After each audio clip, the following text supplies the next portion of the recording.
sama-sama kita mau datang lebih lagi ke dalam hadirat Tuhan. Kita mau mempersembahkan seluruh hidup kita, nyanyian kita, penyembahan kita hanya bagi Tuhan yang hidup. Terima kasih Tuhan, kami bersyukur karena Engkau Tuhan tinggal di dalam kami. Engkau Allah yang menopang kami, Engkau Allah yang menuntun kami.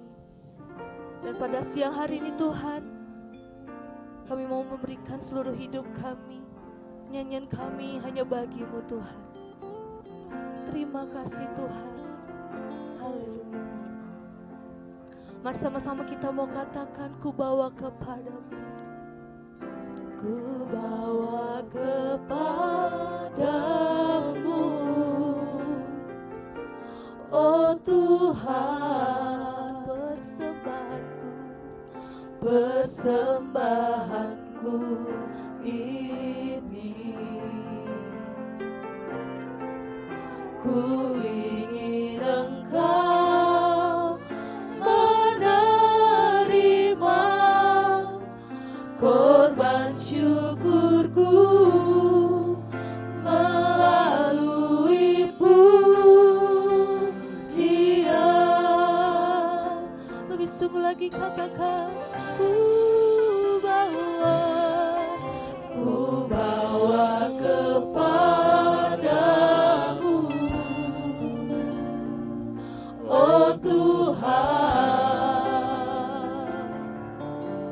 persembahanku ini. Ku ingin Engkau menerima korban syukurku melalui pujian. Takkan pernah ku bawa selain yang terbaik, yang harum dan sejati di hadapan tatamu. Yesusku, terimalah korban syukurku ini yang mengalir di hatiku sebagai penyembahanku. Inilah kami Tuhan, ku bawa kepadamu, oh Tuhan,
Terima kasih Tuhan untuk segala kasih-Mu, segala pengorbanan-Mu Tuhan bagi setiap kami Tuhan. Dan sebentar kami Tuhan akan mendengarkan firman-Mu. Mari Tuhan Kau yang berbicara di tengah-tengah kami ya Tuhan. Biarlah apa yang menjadi firman-Mu Tuhan dapat kami lakukan Tuhan. Dan biarlah semua hanya untuk kemuliaan nama-Mu. Terima kasih Tuhan, Kau Tuhan yang memberkati akan Kau Yohanes yang akan menyampaikan firman-Mu, dan juga Tuhan Kau memberkati setiap kami yang mendengarkan akan firman-Mu. Terima kasih ya Bapa, terima kasih Tuhan Yesus, terima kasih Roh Kudus. Hanya di dalam nama-Mu kami telah berdoa dan mengucap syukur. Haleluya, amin. Waktu dan tempat saya serahkan kepada Ko Yohanes.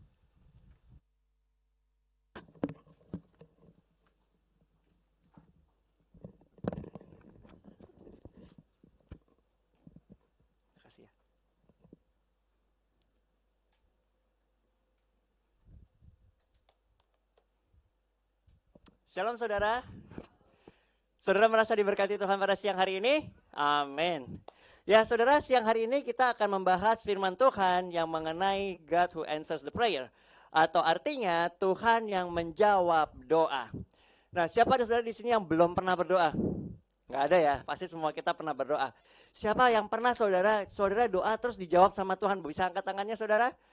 Amin. Nah, ini menunjukkan bahwa Tuhan kita adalah Tuhan yang hidup. Benar nggak saudara? Kenapa? Karena ketika kita ini berdoa, artinya kita berkomunikasi dengan Tuhan. Dan ketika kita berkomunikasi dengan Tuhan, ada dua hal yang terjadi. Kalau misalnya saudara berkomunikasi dengan seseorang atau berbincang dengan seseorang, berarti ada interaksi antara saudara dengan orang tersebut. Benar nggak saudara? Dan kalau yang namanya komunikasi, itu satu arah atau dua arah saudara? Dua arah. Berarti yang satu bisa berbicara, yang satu mendengar. Tapi nggak mungkin kita berbicara terus tapi kita nggak pernah mendengar. Benar nggak saudara? Dan firman Tuhan juga menegaskan kalau saudara baca di firman Tuhan, Tuhan Yesus sendiri berkata bahwa domba-dombaku itu mendengar suaraku. Berarti bukan cuma kita yang berbicara sama Tuhan, tapi Tuhan berbicara kepada kita. Amin saudara. Nah, kita akan melihat di sini saudara beberapa orang yang menerima jawaban dari Tuhan. Ini sebagai bukti di dalam firman Tuhan, sebagai bukti bagaimana Tuhan itu adalah Allah yang hidup, yang mendengar doa kita. Amin. Nah, yang pertama kita akan lihat di dalam Kejadian 18 ayat yang ke-16 sampai dengan ke-32.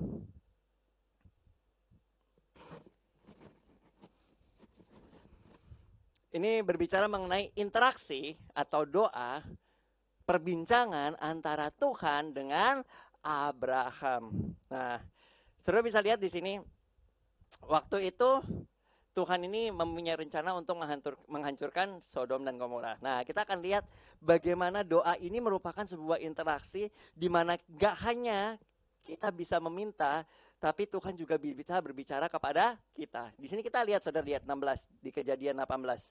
Lalu berangkatlah orang-orang itu dari situ memandang ke arah Sodom, dan Abraham berjalan bersama-sama dengan mereka untuk menghantar mereka. 17. Berpikirlah Tuhan, apakah aku akan menyembunyikan kepada Abraham apa yang hendak aku lakukan ini? 18. Bukankah sesungguhnya Abraham akan menjadi bangsa yang besar serta berkuasa, dan oleh dia segala bangsa di atas muka bumi akan mendapat berkat. 19. Sebab aku telah memilih dia supaya diperintahkan kepada anak-anaknya dan kepada keturunannya supaya tetap hidup menurut jalan yang kutunjukkan dengan melakukan kebenaran dan keadilan, dan supaya Tuhan memenuhi kepada Abraham apa yang dijanjikan kepadanya. 20. Sesudah itu berfirmanlah Tuhan, sesungguhnya banyak keluh kesah orang tentang Sodom dan Gomora, dan sesungguhnya sangat berat dosanya. Baiklah, aku turun untuk melihat apakah benar-benar mereka telah melakukan seperti keluh kesah orang yang telah disampaikan kepadaku atau tidak. Aku hendak mengetahuinya. 22, saudara. Lalu berpalinglah orang-orang itu dari situ ke jalan ke Sodom, tetapi Abraham masih tetap berdiri di hadapan Tuhan. Saudara bisa lihat ayat 22 bagaimana dia berdiri di hadapan Tuhan. Nah, di sini kalau kita lihat lagi, saudara, di ayat 23, Abraham datang mendekat dan berkata, apakah engkau akan melenyapkan orang benar bersama-sama dengan orang fasik? 24. Bagaimana sekiranya ada 50 orang benar dalam kota itu? Apakah engkau akan melenyapkan tempat itu atau melenyapkan tempat itu, dan tidakkah engkau mengampuninya karena ke-50 orang benar yang ada di dalamnya itu? 25. Jauhkanlah kiranya padamu untuk berbuat demikian, membunuh orang benar bersama-sama dengan orang fasik, sehingga orang benar itu seolah-olah sama dengan orang fasik. Jauhkanlah kiranya yang demikian daripadamu. Masakah hakim segenap bumi tidak menghukum dengan adil? 26. Tuhan berfirman, jika aku dapati 50 orang benar dalam kota Sodom, aku akan mengampuni seluruh tempat itu karena mereka. Abraham menyaut di ayat 27, sesungguhnya aku telah memberanikan diri berkata kepada Tuhan, walaupun aku debu dan abu. Sekiranya kurang 5 orang dari ke-50 orang benar itu, apakah engkau akan memusnahkan seluruh kota karena 5 orang itu? Jawabnya, aku tidak memusnahkannya jika aku dapati 45 di sana. Lagi Abraham melanjutkan perkataannya kepada Tuhan. Sekiranya 40 didapati di sana, dikatakan sekiranya 40 didapati di sana, firman Tuhan, aku tidak akan berbuat demikian karena yang 40 itu. Ayat 30. Katanya, janganlah kiranya Tuhan murka kalau aku berkata sekali lagi sekiranya 30 didapati di sana. Firman-Nya, aku tidak akan berbuat demikian jika aku dapati 30 di sana. Ayat 31. Katanya, sesungguhnya aku telah memberanikan diri kepada Tuhan, sekiranya 20 didapati orang di sana. Firman-Nya, aku tidak akan memusnahkan karena yang 20 itu. 32. Katanya, janganlah kiranya Tuhan murka. Aku berkata sekali lagi ini saja, sekiranya 10 didapati di sana. Firman-Nya, aku tidak akan memusnahkannya karena 10 itu. Lalu pergilah Tuhan, dan ia selesai berfirman kepada Abraham, dan kembalilah Abraham ke tempat tinggalnya. Nah, kalau saudara lihat di firman Tuhan ini, hal yang sangat menarik adalah bagaimana Abraham yang dia mengaku bahwa dia ini adalah debu, dia ini bisa berinteraksi dengan Tuhan. Yang lain sudah pergi saudara, tapi di sini dikatakan di ayat yang ke-22, Abraham masih tetap berdiri di hadapan siapa saudara? Tuhan. Saudara bisa bayangkan ya, manusia bisa bernegosiasi dengan Tuhan. Dan di saat itu saudara, kalau saudara lihat bagaimana Abraham ini menjadi perantara antara orang-orang yang ada di Sodom dan Gomora dengan Tuhan. Dia ngadain negosiasi. Tuhan, kalau ada 50 orang, apakah orang benar di Sodom dan di situ, apakah Tuhan akan menghancurkannya? Tuhan bilang apa? Enggak, kalau ada 50. Sekiranya itu berkurang 5, Tuhan jadi 45. Apakah Tuhan masih menghancurkannya? Tuhan bilang kalau ada 45, enggak. Terus dilanjutin lagi, kalau 30 gimana? Dia bernegosiasi dengan Tuhan. Berarti ada interaksi antara Tuhan dengan Abraham. Nah, sampai akhirnya dikatakannya sekali lagi kalau misalnya 10 orang di sana. Karena kan dari yang 50, 45, 40, 30, 20 sampai 10 saudara. Dan kalau saudara lihat kegenapan ya atau hasilnya nggak didapati 10 orang di sana, makanya Tuhan menghancurkan Sodom dan Gomora. Tapi kita lihat keberaniannya si Abraham. Dan kalau dia masih punya keberanian lagi saudara, kalau ada 1 orang aja, gimana saudara? Dihancurin nggak? Kalau misalnya Abraham masih punya keberanian lagi, dia masih bilang, Tuhan gimana kalau ada 1 orang benar? Kemungkinan besar, dan saya yakin itu nggak bakal dihancurkan. Kenapa saudara? Kita mau lihat ayatnya. Ada beberapa ayat yang berbicara mengenai jika ada 1 orang benar, maka seisi rumah itu akan dibenarkan karena 1 orang itu. Atau jika ada 1 orang percaya, maka seisi rumah itu akan diselamatkan. Ayatnya di mana saudara? Kita baca di ayat Kisah Rasul 16 ayat 31.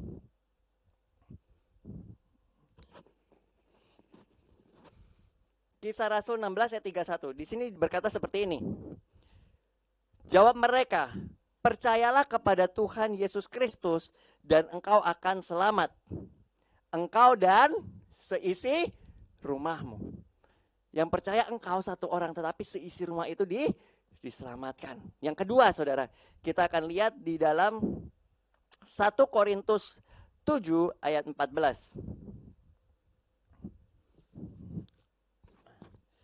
Di sini dikatakan, karena suami yang tidak beriman itu dikuduskan oleh istrinya, dan istri yang tidak beriman itu dikuduskan oleh suaminya. Andai kata tidak demikian, niscaya anak-anakmu adalah anak-anak cemar. Tetapi sekarang mereka adalah anak-anakku kudus. 1 orang itu menguduskan yang lain. Nah, yang selanjutnya saudara, kita akan lihat di Kisah Rasul 27 ayat 18 sampai dengan 25. Di Kisah Rasul 27, 18 sampai 25 berkata seperti ini. Karena kami sangat hebat diombang-ambingkan angin badai, maka pada keesokan harinya mereka mulai membuang muatan ke kapal laut. Dan pada hari ketiga mereka membuang alat-alat kapal dengan tangan mereka sendiri. Setelah beberapa hari lamanya, baik matahari maupun bintang-bintang tidak kelihatan, dan angin badai yang dahsyat terus-menerus mengancam kami. Akhirnya putuslah segala harapan kami untuk mendapatkan keselamatan diri kami. Atau untuk dapat menyelamatkan diri kami. Dia 21. Dan karena mereka beberapa lamanya tidak makan, berdirilah Paulus di tengah-tengah mereka dan berkata, saudara-saudara, jika sekiranya nasihatku dituruti supaya kita jangan berlayar ke Kreta, kita pasti terpelihara dari kesukaran dan kerugian ini. Tetapi sekarang juga dalam kesukaran ini aku menasihati kamu supaya kamu tetap bertabah hati, sebab tidak seorang pun di antara kamu yang akan binasa kecuali kapal ini. Dikasih tahu penyebabnya saudara di ayat 23. Karena tadi malam seorang malaikat dari Allah, yaitu dari Allah yang aku sembah sebagai miliknya sendiri, berdiri di sisiku dan berkata, jangan takut Paulus, engkau harus menghadap kaisar, dan sesungguhnya oleh karunia Allah, maka semua orang yang ada bersama-sama dengan engkau di kapal ini akan apa saudara? Akan selamat. Karena siapa saudara? Karena engkau. Berarti karena Paulus ini seisi kapal itu gimana saudara? Diselamatkan. Dan di sini dikatakan seperti ini. Sebab itu tabahkanlah hatimu saudara-saudara, karena aku percaya kepada Allah bahwa semuanya pasti terjadi sama seperti yang dinyatakan kepada aku. Amin. Jadi kalau kita lihat di sini saudara, ceritanya bagaimana sebelum hal itu terjadi, Paulus itu udah dikasih tahu sama Tuhan supaya nggak pergi ke Kreta. Kenapa? Karena mereka akan mendapatkan musibah yang sangat dahsyat. Dan di situ pemimpinnya nggak percaya. Dia lebih percaya pada nahkoda kapal. Sehingga mereka berjalan. Dan akhirnya saudara, yang terjadi adalah mereka diombang-ambingkan oleh ombak. Tapi di tengah-tengah kesulitan mereka pun Tuhan masih bisa berbicara dengan siapa saudara? Paulus. Kenapa? Paulus memiliki hubungan dengan Tuhan. Seperti kita tahu saudara, ketika kita berkomunikasi dengan Tuhan, Tuhan itu bisa menyatakan dirinya dengan berbagai cara. Amin saudara. Ada yang Tuhan itu berbicara dengan kita dengan penglihatan. Ada saudara yang punya karunia penglihatan di sini? Ada juga yang dengan cara mimpi. Banyak sekali tokoh yang mendapatkan mimpi. Contohnya salah satunya yang paling terkenal adalah Yusuf. Yang penglihatan adalah Petrus. Dan juga ada Tuhan berbicara melalui nubuatan. Dan di sini saudara, perkataan Tuhan itu digenapi.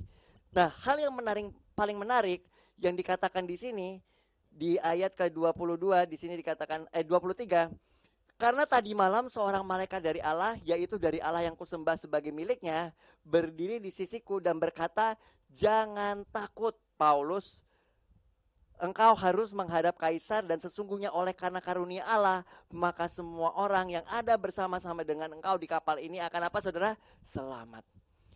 Jadi di sini bisa kita lihat Paulus ini merupakan alat yang Tuhan pakai untuk bisa menyelamatkan isi kapal tersebut. Benar saudara? Kalau tadi kita bisa melihat Abraham itu memiliki hati sebagai intercessor. Artinya dia itu sebagai perantara antara Tuhan dengan orang-orang yang ada di Sodom dan Gomora. Dari sini kita mau lihat saudara bagaimana pentingnya doa itu supaya kita ini bisa menjadi berkat bagi sekeliling kita. Kita bisa menjadi perantara bagi sekeliling kita, antara Tuhan dengan mereka. Kita berdoa untuk mereka. Kalau ada istilah doa syafaat, yang seperti Abraham lakukan, Tuhan engkau yang akan membelas kasihani orang-orang tersebut. Nah, selanjutnya saudara kita lihat, doa itu juga untuk mendapatkan jawaban. Kita akan lihat di 2 Raja-Raja 20 ayat 1 sampai dengan ke-7. 2 Raja-Raja 20 ayat 1 sampai 7. Dikatakan seperti ini. Ini cerita mengenai Raja Hizkia. Pada hari-hari itu Hizkia jatuh sakit dan hampir mati. Lalu datanglah Nabi Yesaya bin Amos dan berkata kepadanya, beginilah firman Tuhan, sampaikanlah pesan terakhir kepada keluargamu sebab engkau akan mati, tidak akan sembuh lagi. Lalu Hizkia memalingkan mukanya ke arah dinding dan ia ngapain saudara? Berdoa kepada Tuhan. Ah Tuhan, ingatlah kiranya bahwa aku telah hidup di hadapanmu dengan setia dan dengan tulus hati, dan bahwa aku telah melakukan apa yang baik di matamu. Kemudian menangislah Hizkia dengan sangat. Saudara perhatikan di ayat 4. Tetapi Yesaya belum lagi keluar dari pelataran tengah, tiba-tiba datanglah firman Tuhan kepadanya. Baiklah dan katakanlah kepada Hizkia, raja umatku, beginilah firman Tuhan Allah Daud, bapa leluhurmu. Telah kudengar doamu dan telah kulihat air matamu. Sesungguhnya aku akan menyembuhkan engkau. Pada hari ketiga engkau akan pergi ke rumah Tuhan. Aku akan memperpanjang hidupmu 15 tahun lagi. Dan aku akan melepaskan engkau dan kota ini dari tangan Asyur, Raja Asyur. Aku akan memagari kota ini oleh karena aku dan oleh karena Daud hambaku. Kemudian berkatalah Yesaya, ambillah sebuah kue ara, lalu orang itu mengambilnya dan ditaruh dalam bara itu, maka sembuhlah dia. Kalau kita lihat di sini, apa yang menjadi doa dan permohonan itu bukan saja Tuhan dengar, tetapi Tuhan melihat. Ketika kita berdoa saudara, maka ada interaksi. Yang pertama ada interaksi antara kita dengan Tuhan. Yang kedua, Tuhan itu memperhatikan. Ketika Raja Hizkia ini berdoa, Tuhan itu nggak menutup mata, tetapi Tuhan itu melihat. Tuhan sendiri bilang apa? Baiklah dan katakanlah kepada Hizkia, raja umatku, beginilah firman Tuhan Allah Daud bapa leluhurmu, telah kudengar doamu dan telah kulihat air matamu, sesungguhnya aku akan menyembuhkan engkau. Apa sih yang menjadi kesulitan dalam kehidupan Hizkia? Yaitu penyakit. Dan ketika dia mengalami kesulitan, yaitu sakit penyakit, di sini dikatakan Nabi Yesaya datang untuk ngasih tahu kalau dia akan mati. Dan pastinya saudara, dia kaget dan dia itu sedih dan hancur hati dikatakan, sehingga dia berdoa kepada Tuhan. Dikatakan di sini menghadap ke tembok dan berdoa kepada Tuhan, memohon belas kasihan Tuhan. Dan itu yang menggerakkan hati Tuhan sehingga doa Hizkia didengar. Nah, kita mau melihat saudara bagaimana firman Tuhan ini menjelaskan pentingnya doa dalam kehidupan kita. Yang pertama adalah kalau kita lihat ketika Hizkia berdoa untuk dirinya, Tuhan mendengar dan mengabulkan. Ketika kita berdoa untuk diri kita, Tuhan mendengar dan mengabulkan. Yang kedua saudara, kita mau menjadi sama seperti Paulus ini. Bagaimana kita memiliki hubungan dengan Tuhan, bukan saja kita berbicara dengan Tuhan, tetapi kita mendengar Tuhan. Firman Tuhan jelas berkata bahwa domba-dombaku mendengar suaraku, aku mengenal mereka dan mereka mengikut aku. Dalam kehidupan kita penting sekali untuk kita ini memiliki kepekaan dengan Tuhan. Sehingga apa saudara? Sehingga kita ini bisa menyampaikan suara Tuhan kepada orang lain. Saudara bayangin ketika orang-orang yang ada di kapal itu, Paulus itu gak bisa mendengar suara Tuhan, gak bisa memiliki hubungan dengan Tuhan. Ketika mereka semua putus asa dikatakan di situ, apa yang terjadi? Mereka gak ada yang memiliki pengharapan. Tetapi karena Paulus ini memiliki hubungan dengan Tuhan, sampai malaikat Tuhan pun datang saudara untuk menguatkan dia, untuk mengatakan bahwa engkau akan selamat dan seisi kapal itu karena engkau akan selamat. Maka mereka juga memiliki pengharapan yang baru. Kalau kita mau saudara seperti itu saudara, maka bukan kehidupan kita saja yang diberkati, kehidupan orang-orang yang di sekitar juga diberkati. Karena kita orang lain menerima keselamatan. Amin saudara. Amin. Kita akan tutup dalam doa. Tuhan Yesus, kami berterima kasih Tuhan untuk siang hari ini.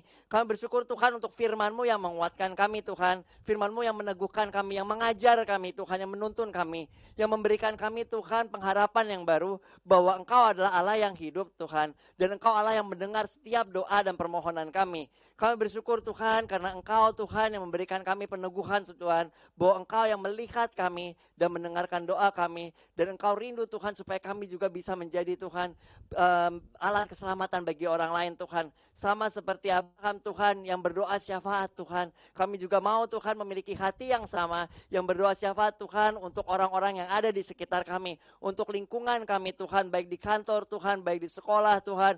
Baik di pekerjaan Tuhan ataupun dimanapun Kau meletakkan kami. Dan yang kedua Tuhan, kami juga mau Tuhan sama seperti Paulus yang memiliki telinga yang tajam untuk mendengar Engkau. Dan memiliki mulut Tuhan untuk memperkatakan apa yang menjadi perkataanmu. Dan yang ketiga Tuhan, kami juga mau Tuhan untuk memiliki Tuhan hubungan yang lebih pribadi lagi dengan Engkau Tuhan, atau lebih dalam seperti Hizkia ini Tuhan, supaya kami mengerti Tuhan bahwa rencana-Mu adalah nyata dalam kehidupan kami dan kami bisa melakukan apa yang menjadi rencana-Mu dalam kehidupan kami. Terima kasih Tuhan, Engkau yang akan terus menyertai kami, yang menuntun kami Tuhan dalam setiap langkah kami dan memberkati kami Tuhan, karena kami adalah kepunyaan-Mu. Di dalam nama Tuhan Yesus kami berdoa dan mengucap syukur. Haleluya. Amin.